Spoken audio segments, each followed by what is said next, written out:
Activision's next Call of Duty installment, confirmed last week to be a revival of developer Treyarch's fan-favorite Black Ops series, will have its work cut out for it. The title is following last year's Modern Warfare, the most successful COD game in the franchise's history, and in doing so, it has to slot into Activision's ever-evolving free-to-play battle royale Warzone, while also bridging the divide between current and next-gen consoles. But the teams at game studio Treyarch, a longtime COD developer and fellow Activision subsidiary Raven Software, have conceived what sounds like a pretty ambitious plan, and if they pull it off, the immense momentum Modern Warfare built for the long-running first-person shooter franchise may very well continue years into the future. In a briefing with press earlier this month, studio representatives walked us through how Black Ops Cold War will be structured. It will have a flashy, Hollywood-style single-player campaign, reminiscent of last year's Modern Warfare reboot. There will also be the series' signature multiplayer modes, redesigned and tweaked to give Treyarch and Raven room to build on what Infinity Ward created, alongside revived Zombies mode.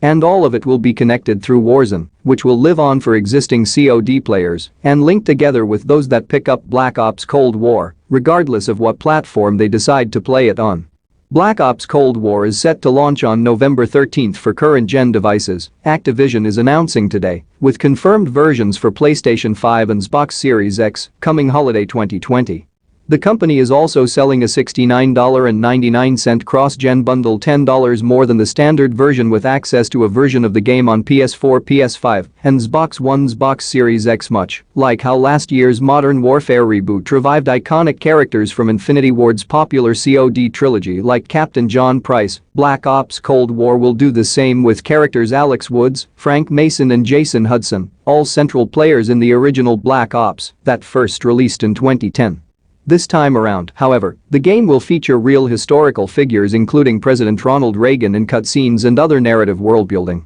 The storyline picks up in the middle of the Cold War between the US and the Soviet Union in the 1980s, as the player is tasked with hunting down a newly reactive Soviet spy, known only as Perseus, based on the real-life codename and backstory of a potential Soviet spy thought to have infiltrated the US government. Not